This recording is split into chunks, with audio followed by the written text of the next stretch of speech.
I'm Angel Pye. I'm an actor, model, TV host, producer, entrepreneur, writer, like a good Asian.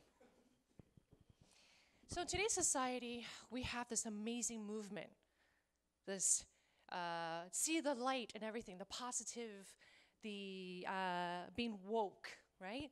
And it's great because imagine if only half the world of people actually are self-aware. It'd be a fantastic world. But how many of you have had experiences where you're just like, this is shit? How in the world am I supposed to see the positive thing in this shit? My God, this is so shitty. It's such a shitstorm. Why in the world did this happen? Why is this happening to me right now? How many of you have had that? Yeah, thank you. Yeah, okay, I'm not alone in this one. I'm not alone in this one, I know that. So today I'm going to share with you a little story of what I call transmuting darkness into light. And I'll start with you a little bit of my journey before I was even 6 years old. I was in Taiwan. And it's what I consider some of the greatest blessings in my life. I was born in Taiwan, Taipei, in one of the worst neighborhoods in Taipei. It's the slums. Kids grew up on the streets. If parents were existent, they're not around. We all had to fend for ourselves. The neighborhood was so bad that rape and molestation was common. Child kidnapping, sex trade. It was so common, no one even talked about it. And needless to say, that was actually my life. As far back as I can remember, my memories was being lured into some stranger's apartments and then being told afterwards, do not tell an adult what just happened in here. When I was 5 years old, a man came into my life. They introduced to me as my father. I never had a father up until then. So I was like, oh, okay, you're my father. And I was told he's been in America this whole time and now he's back. So on a fateful day, a couple of days, I don't know, time's a little weird back then. A little soon after I met him, one fateful day, I was being carried on my grandma's back in the park watching this public soap opera theater play they were doing outside. A stranger had burned my toe with his cigarette butt. I was crying. She was so annoyed because I was, just watching a show. So she threw me on the floor.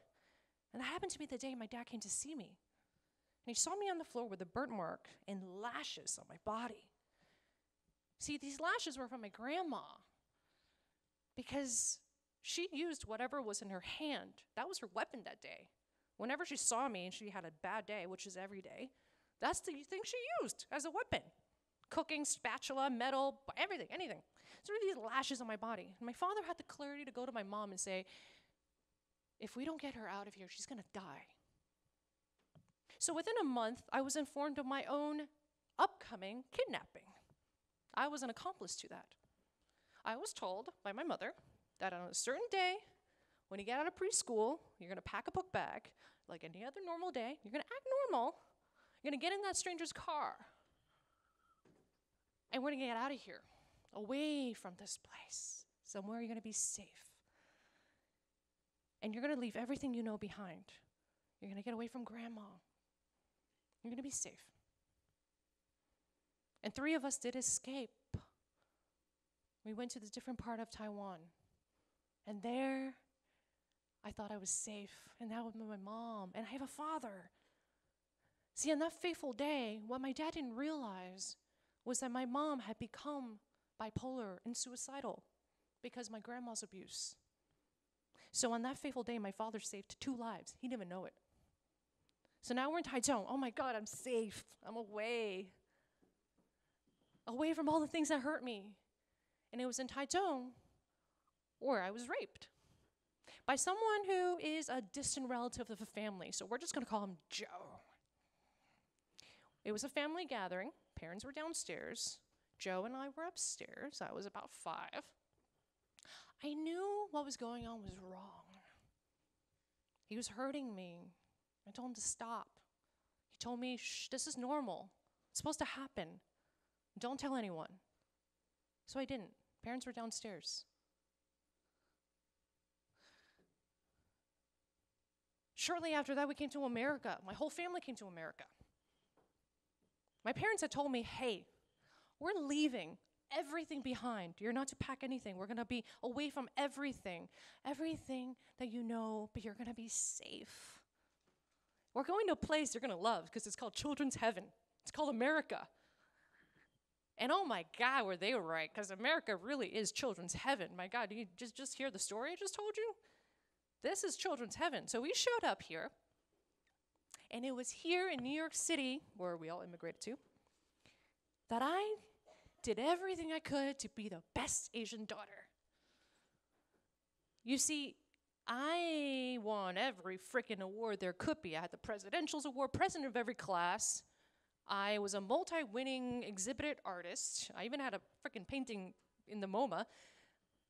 I am an 8-time gold medalist in Taekwondo. Who does that? Who does that? This guy.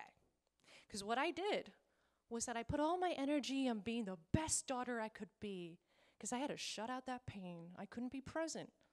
I had to put all my energy into being the best daughter, because I thought if I wasn't a good daughter, they might send me back to that place where it hurt.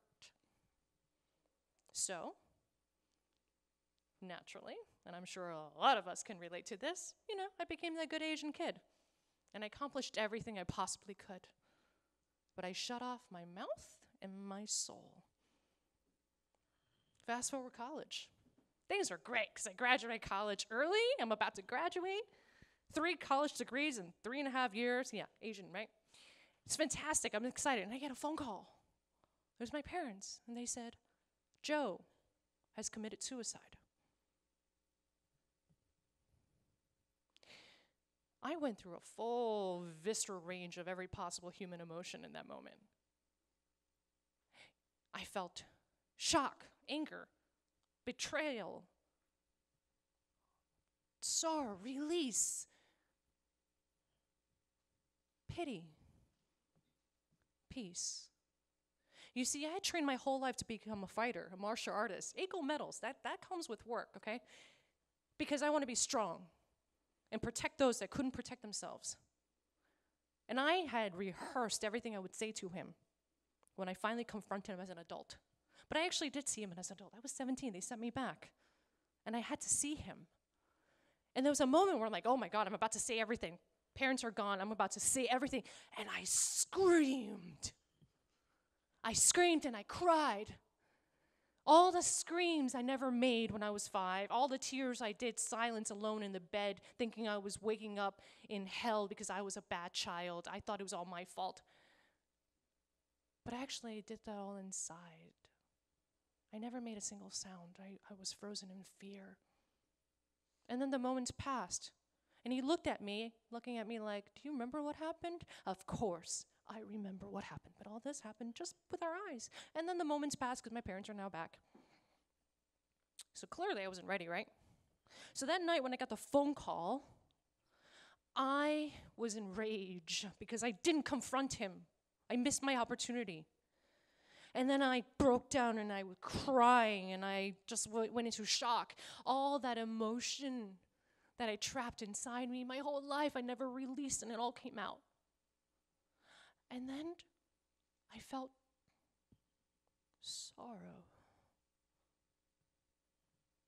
I felt sorrow and pity for a man who's 29 years old, who had a great job, a fiancé, and health. What drove him to take his own life? What kind of darkness was he in? What kind of pain, generational pain, or any pain passed on to him that he couldn't contain, that he must have shoved onto others? Just like my grandma, generational pain. She only knew pain, so she put more pain out in the world. What kind of pain did they suffer that he took his own life? So I felt sorrow.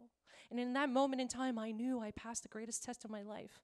I had forgiven a man who had taken something very important from me, and I forgave him through empathy. I transmuted the darkness into light through empathy and gratitude. Empathy helped me realize what he must have felt. Maybe it was guilt. God, I don't know. Do you know? I don't know. We don't know each other's stories. But gratitude of everything that's ever happened in my life that brought me here to this place. Gratitude that I'm alive, gratitude that I never wanted to take my own life, gratitude for every soul that was a beacon of light in my journey here of healing, gratitude that I realized we are not victims. You have two stands. One is a place where I'm a victim and something happened to me. Another stand is I am the empowered, where something happened, an event, shitty or bad, it doesn't matter. What am I going to do about it? That's the one choice I have. I can do something about it, and I don't have to play the victim. I can be empowered by it. So my gratitude is that these events are the source of my empowerment to do what I'm doing today. So you see, these events happen for me, not to me. And no, I wouldn't change a single damn thing.